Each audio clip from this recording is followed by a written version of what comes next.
not necessarily tribal or regional.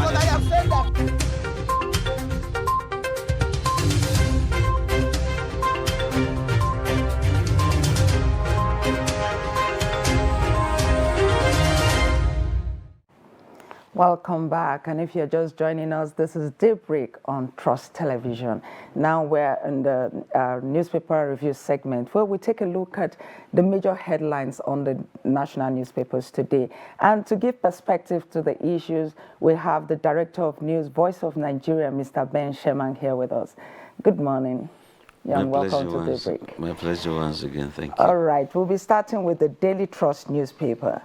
The Daily Trust newspaper today has a lead story that says 2023, North lags behind as voter registration ends in 4 days. The first rider says Delta Rivers register more people than Sokoto, Niger, Katsina.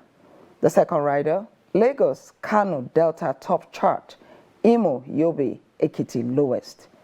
Insecurity, disenchantment responsible. This is coming from Dawn, an activist.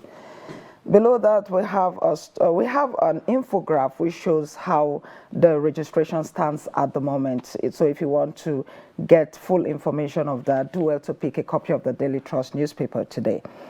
And then we also have a story that says DSS presented 44 security reports before Kuje prison attack. This is coming from the Deputy Speaker of the House of Representatives. Buhari seeks confirmation of Ariwala as CJ and 19 others as INEC Rex. We also have a story here, Yaga Africa partners media trust on election debate. Right at the bottom, terrorists plotting to attack Lagos, FCT others. This is coming from the NSCDC. And it has a rider, schools, worship centers, national assets targeted. Above here, right below the masthead, we have a story. ASUU, federal government not as NLC stages solidarity protest in states. No immediate solutions to aviation crisis.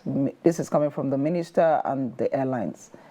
We also have another story here that says bandits kill 6 in Taraba, Katsina, abduct 36 in Kaduna. All right, Mr. Ben. This particular story here, no immediate solutions to aviation crisis. What's your take on that? And this is coming from the Minister of Aviation. Exactly. It's worrisome, that people who should give us hope are the ones saying there's just no end in sight. So what happens? It means, of course, the economy will be affected, travelers affected because of this uncertainty. So there has to be a way of giving assurances. Well, he said something actually. He said that, first of all, he said this is the reason that no immediate solution is because, first of all, the problem is global. And then he said that the second reason is because we do not produce the product in Nigeria. And then the third, he said, is because of difficulty in accessing forex. Well, you see, all of them are government policies. If we talk of the global nosediving of the economy or fortune globally, it's a different thing. But when we also say that because we don't produce here in Nigeria, of course, government ought to have been producing before now. And sometimes we also have talk of reservations. I mean, do we reserve some of these things we produce? No. Why is it that it's always the cap in hand kind of approach to national issues of this nature? So do you think there's actually proactive measures that could have been taken to forestall some of these things? I mean, what is it? Just make our refineries to work. Well, he actually, at that meeting with the airline operators, he said that they are working on making the refineries work. And some experts are wondering, because this government has been in power for 7 years, and they're wondering why, at this point, they're talking about working to make the refineries work, when it's just about 8 months to the end of the administration. I mean, those who are in business, aviation-wise, are not policymakers. They are receivers of policies. So they service the people, so to speak. Government should simply give us what we want. What do we want? Aviation fuel. Not just aviation, fuel generally, so that every sector of this country is powered. Can't do operations in hospital without fuel generally, not just aviation. I mean, you can't go on a business talking of a private sector, talking of government offices. You can't do business without electricity. Just name it. Even the informal sector of the economy. When you're talking of the lady who runs a restaurant, there has to be some chill cold drink somewhere for some people to take. Talking about the barbing salons, there has to be light for all of them to perform. So it's not just sitting down and kind of reading the book of lamentation or telling us you can't do it. No, government should tell us they can do it so that we have hope. If you say you can't do it, it's beyond you. You don't even know when it's going to be. It's like you're telling us, look, it's such a hopeless situation. We want a government that will give the assurance, and of course, you said these are the things we are doing, and the press will also go to ascertain it is true. I mean, out of 10 stages, they are already on number 6. They are approaching 7. They will know there is hope. But when you give the impression that you can't fly, I mean, it's not it at all. I'm talking about the things that government can and cannot do. The ASUU strike has lingered. And yesterday we saw a raft of protests in different parts of the country. Do you think those protests will make any impact on what the government is going to do about the ASUU strike? Well, usually, I mean, what impact will that be when indeed we're talking of ASUU that is making all sorts of demands? You look at the money, how huge it is. And because some committees have always been set up and they are saying this is how you jack up the money and also the allowances of lecturers. Now, Senior Staff Association has said, look, you can't jack that of lecturers and leave us behind. So we are in the same boat. If we sail together or sing together. And NASU, Senior Staff Association, is also saying, look, we all have to be, there is a tripartite kind of approach that we should have. So this strike is just to bring pressure to government. After all, labor unions are pressure organizations. They are not law-making bodies. Do you think that pressure pressurize government? Do you think that pressure would work though? Well, I think that when government is sensitive, they just have to. But again, many of these labor leaders are also economic experts. They know inflows of money. Foreign exchange, is it coming in? What are we exporting? Are we actually exporting or we are importing? At what price?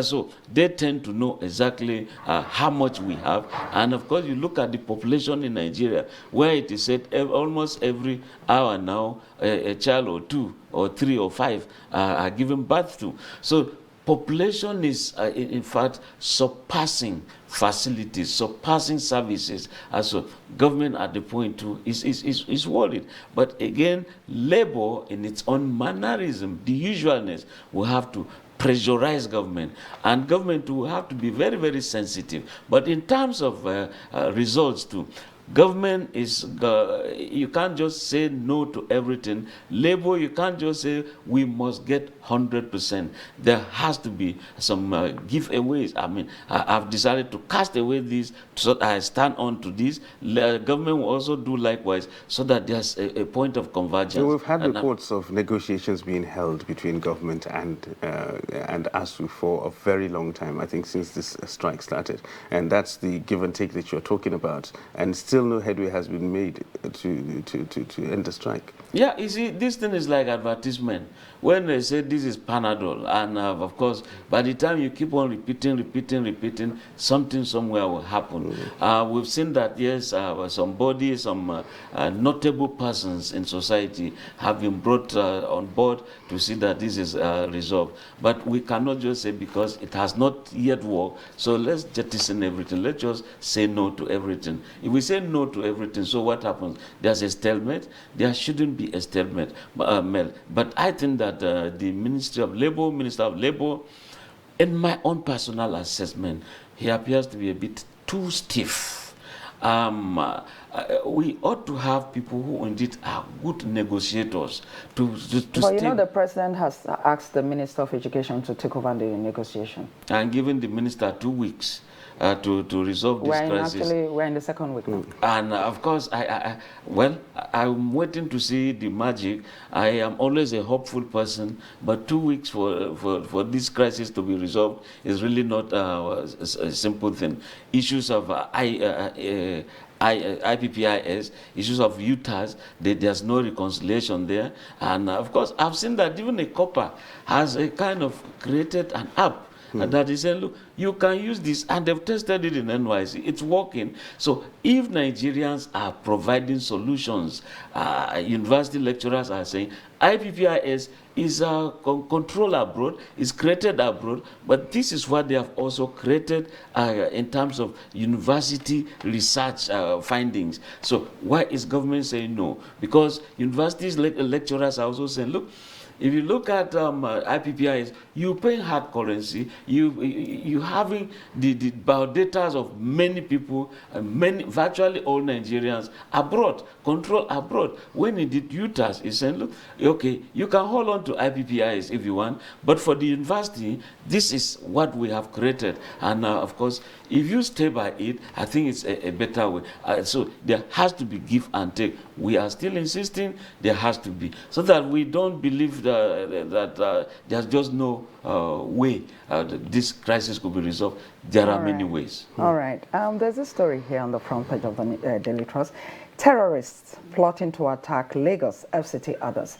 This is coming from the NSCDC. Actually, the story was based on a leaked letter or memo to their state chapters, and it was meant to tell the people there to stay on alert, their personnel to be on alert.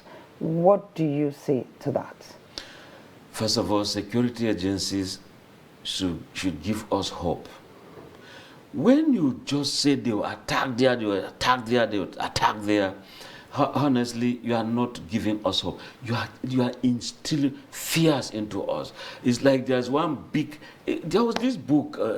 There is this book written by George Orwell, 1984, where the Ministry of Truth was in charge of lies. Ministry of Plenty was in charge of starvation. You know, all this propaganda. But having said so, I'm also seeing that the Deputy Speaker of House of Reps said that there were about 44 messages sent to by the SSS that there was going to be attack on this Kuje facility, and it came to be. Now we're talking of Mungadi, Deputy Officer in charge of operations of Security and Civil Defense Corps, saying that bandits or terrorists would attack these areas, and it's now going nationwide. You see, it will instill more fear on us. And what are we talking about? Is it possible to make people to be on alert? People, what alert will the Stella want to be? You want Stella to be indoors? Don't also forget that this letter wasn't to the public. It was supposed to be to their units. You see, Stella, we are in this job together.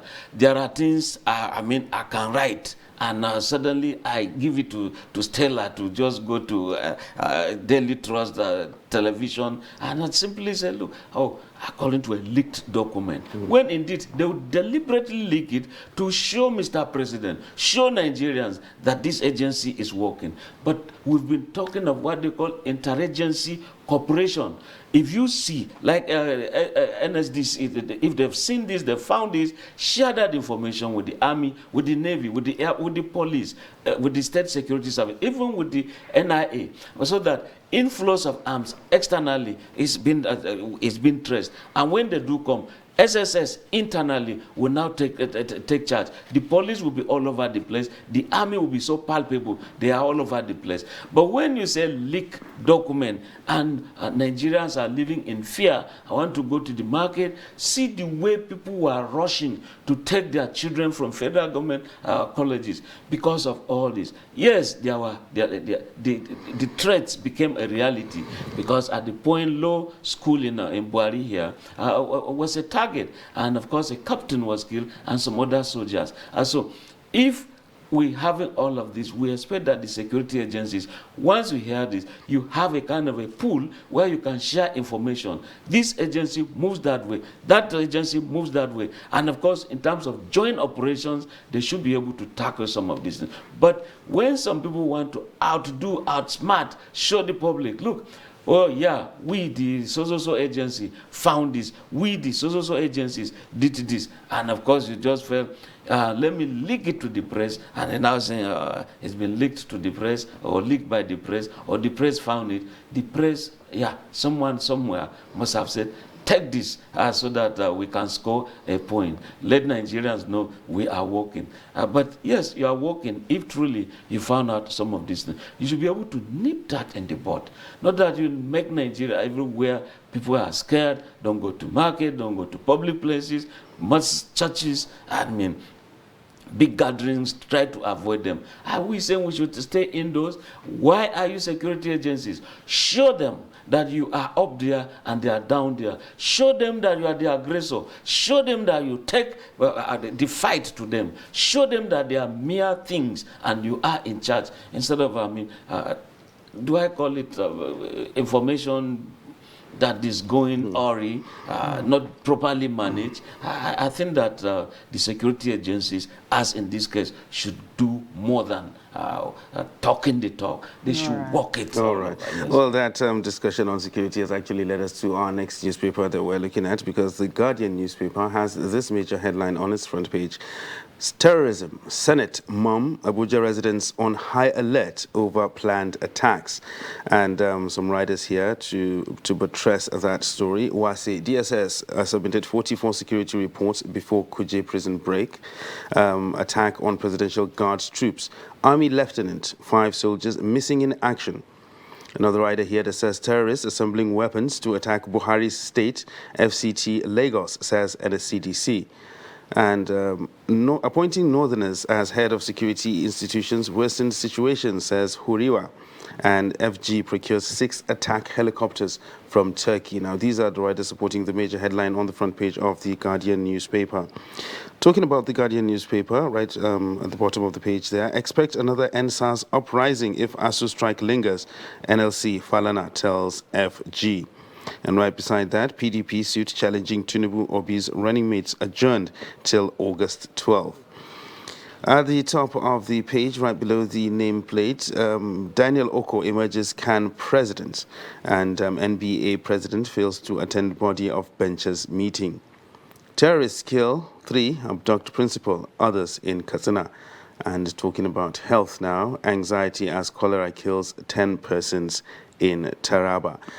Well, these are the major headlines on the front page of the Guardian newspaper this morning. Well, one headline that I actually want us to look at is, apart from the security issue that's been on most front pages, I mean, like this political story that the PDP challenging Tinubu and Obi's nomination of running mates, saying that the placeholders that were there before should be the substantive running mates, and then what they did was actually illegal. I don't know what your take will be on that. Well, if you're talking of nomenclature, is placeholder actually reflected in the Electoral Act? INEC says it's actually not. So, if it is not, if they say, give me a girl to marry, and you went and brought a boy, then it is a misnomer. And that is why PDP is feeling, yeah, they can go to court and challenge it. But having said so, it's now left for the court to look at it diligently to ensure that justice is not just served, it is done, and it is correct justice. But the Electoral Act gives you the opportunity to actually substitute candidates. Yeah, you see, you said substitute candidates. Yeah. Did they say substitute placeholder? Well, it's semantics. Exactly. It's semantics. It's placeholder semantics. candidate. Those who created the law knew what they were. When you say placeholder, it's like you having someone for the interim. A bigger person is coming. So why didn't you present that bigger person up initial? You should be able to do all of this. And that's why when we're talking of a very stable polity, I mean, for politics to strive for Nigeria to be stable, politics has to come to play. Now, look at, instead of campaigning, we're still looking at some nitty-gritties. Campaigns haven't started, actually. Formally, they haven't kicked off. Yeah, campaigns have not started, but again, you see, they are all there indirectly. Let there be a wedding of someone in society, and you see how all of them will be rushing. Let there be some little staggered election somewhere. Everybody will be there showing that they are in charge. Governors will move to compete as to who is donating what. So I believe that this issue has some merit, that the court must have to listen to it. Because when you're talking of candidate and we're talking of placeholder, they are different. The law says candidate, and you can substitute a candidate. So this law, I think, in my best opinion, is blind to the phrase or the name, the noun placeholder. It is blind. So if it is just not there, it is not there. Sorry, I'm not a PDP man. We say in pidgin, if he didn't day, he didn't day. And so that is it. All right, there's a story there. Anxiety as cholera killed 6 persons in Taraba. You see, every year during the rainy season, you get to hear the stories of cholera has killed 20 in the state, has killed 40 in that state, and all of that. And I'm wondering, why do they have to happen every year? Is there nothing that can be done to maybe sensitize the people ahead that, okay, this is a very, this kind of period, these things will happen, and these are the things that you could do so that this doesn't have to happen? Yeah, you see, government in its own wisdom at the point launched this no to open defecation. They did that. But did the state take over from there? And from the state, did local governments take over from there? From local government to what? And even to village head level, did they take all of that into cognizance? And that's why when you have this open defecation, the rains will come, sweep them into our streams, into our rivers, and of course, bearing in mind that many people still fetch water from the streams. And that's why cholera that ordinarily we ought to overcome in this country, you just look at it, I mean, killing Nigerians. I think that we should take our approach to community health seriously. And what does it take to actually have pit latrines that you can also even use water to do some washing, rather than going to bushes. And of course, our farms are there, our potatoes, our maize, everything, all sorts of flies are patching on what we eat. So you look at our vegetable, where are they being grown? What are they? I mean, people go to defecate around these areas, and look at even go to the markets and see how dirty they are. You look at meat sellers, and incidentally, when they say if you don't see flies hovering on meat in the market, then it has been treated with some chemicals and all dangerous to you. So why do we tend to have all of this? When indeed our meat can actually be put in some glasses, when you want, they pull it out, put on a scale, they pay, and off you go. You can even put it in a scale just the way we have, in some kilograms or grams, and you just go, give me some 5 kilograms, give me some 10 kilograms. They've already been packaged. These are things that are doable, but we still see people. Every time I come to this place, almost every day, I see some people carrying cow meat on motorcycles, open like that, flowing, meandering within motorcycles. I mean, the traffic light to go deliver meat. Is that the best way we can supply this meat? And some of us will buy cross-leg, carry remote control. We think we are taking the best, not knowing that it's been contaminated. Yes, things should be done. Open defecation, let's end it. All right. I think now on to the This Day newspaper. Let's look at the headlines. The basic major stories on this day. It has the lead story that says 2 captains, 1 soldier in heroic deaths as Guards brigades on routine patrols ambushed Tembuari. Above that, we have across Nigeria, NLC protest ASUU's continuous strike action. And just below the masthead, we have a story that says APC appoints Oshomole Erufai chair DG presidential campaign. You see, there's this story here of interest. 2 captains, 1 soldier in heroic deaths. They were killed 2 days ago.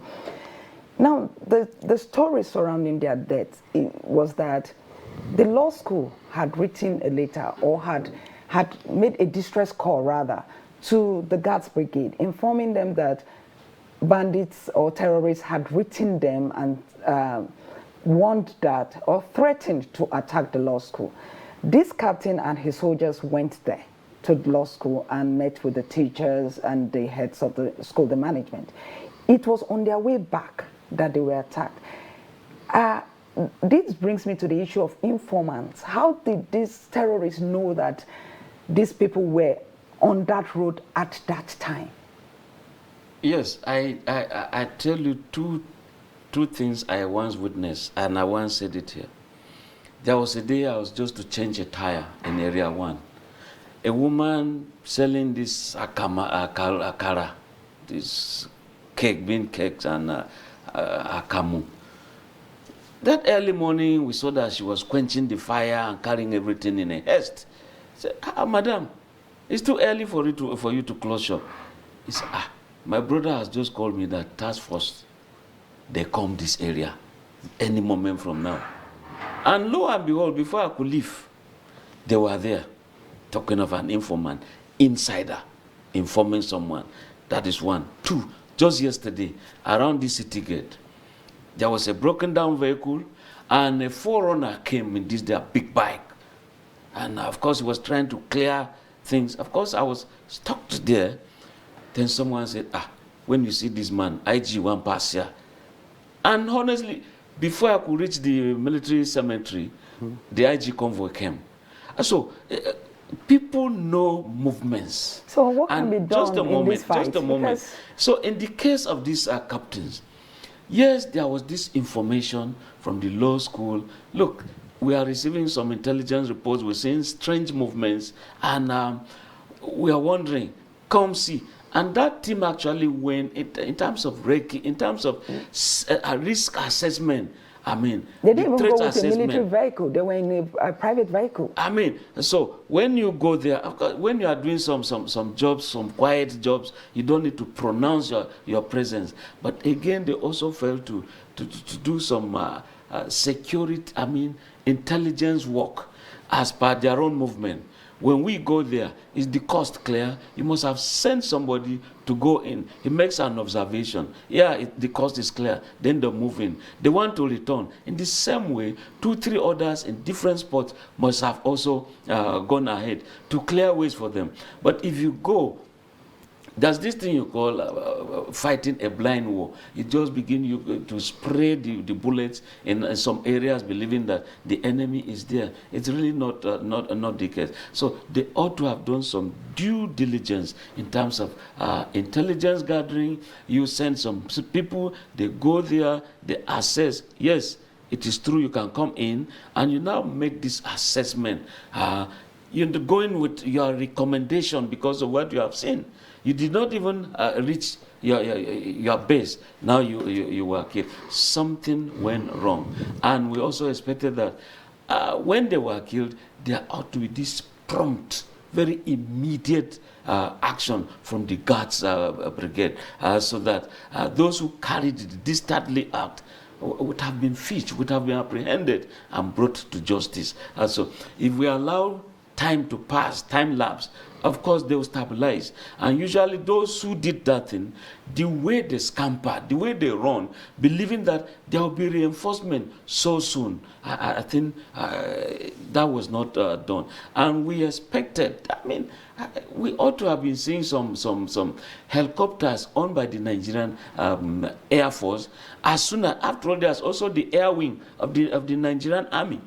We ought to have seen immediate. Once they said, look, a captain this has been killed and his team, of course, we have immediate deployment to that area. While the Air Force is destabilizing up there, the Army will take charge on the ground. And I tell you, they'll be apprehended. Well, we can talk security all day, and we won't be able to exhaust what we have, because in keeping with the insecurity theme, the Punch newspaper also has this major headline on its front page.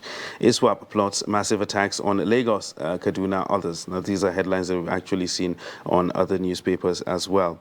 ASUU Labour threatens to shut down economy, plans strike. Nigerian graduates working as Canadian guards killed and identified. Now, passengers tackle bribe-seeking Osun politician, law graduate battered. Another headline here says, Muslim ticket, Tinubu begins consultation, Khan denies knowledge.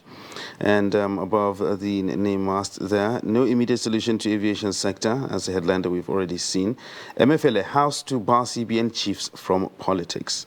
And quite an interesting one here. Subsidy, lawmakers to probe Jonathan's administration. And right there at the top of the front page, FX crisis, made in Nigeria products fall by 27% to 7.4 trillion naira. Well, these are the major headlines on the front page of the Punch newspaper this morning. Well, the interesting one that I was actually talking about is this issue of subsidy and lawmakers getting set to probe Jonathan's administration. I mean, like, are we still going there? That's an administration that left office exactly 7 years ago. Honestly, so why are we still going there? You see, do I actually say, where is the result of every other problem they've been having? Where's the result? So that if we are talking of tackling this kind of conduit pipe when it comes to what they call turnaround maintenance of refineries. Let us refine our refineries and stop this issue of, I mean, we are trying Did you just say refine our refineries? honestly, because who are you really subsidizing? I don't know how many times you've had reasons to drive freely into a filling station, take your fuel, and off you go. If we refine and we want to still make money, we can export to West African countries. We can also export to many other countries. You know, we are talking of Europe being in a big stage of demand in terms of gas supply. We have ours being flat. I mean, it's bonds going just that way into sky and depleting our environment.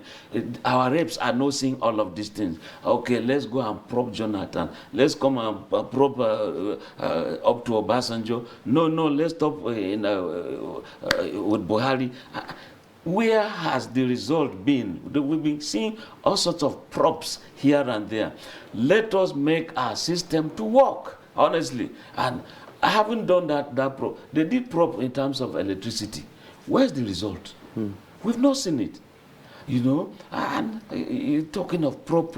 We've propped aviation fuel jet A1. Where's the result? We've not seen it. We've been probing security prop. No, sack service chiefs. No, do this. I mean, we've been seeing all of this. Where is that taking us to? It's like there's always this drama. We want to play to the gallery. We want to make Nigerians see that we are working.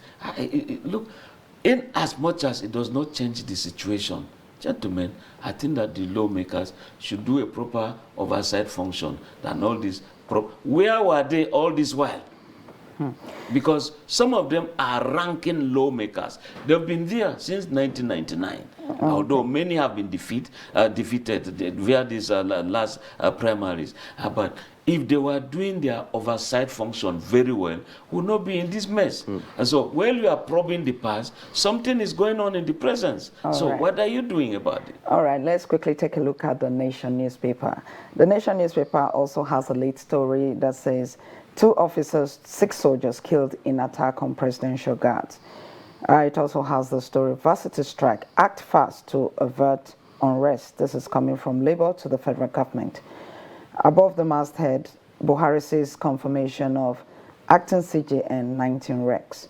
Train attack victim, 100 million paid for my freedom. This is coming from one of the victims. These are the major stories on the Nation newspaper.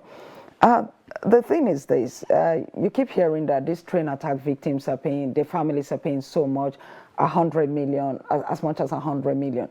And one wonders, what happens to victims whose families may not ever be able to raise anything close to that amount? Honestly, they are the ones receiving that inhuman treatment you saw, the beating. Even a dog has what you call animal rights, not to talk of human beings. And when you also look at those perpetrating the beating, you see that they need rehabilitation. The money they've been collecting, what do you use it for? I was listening to BBC. Some of them said, look, we use it to buy arms, more arms. It's not as if they are buying houses.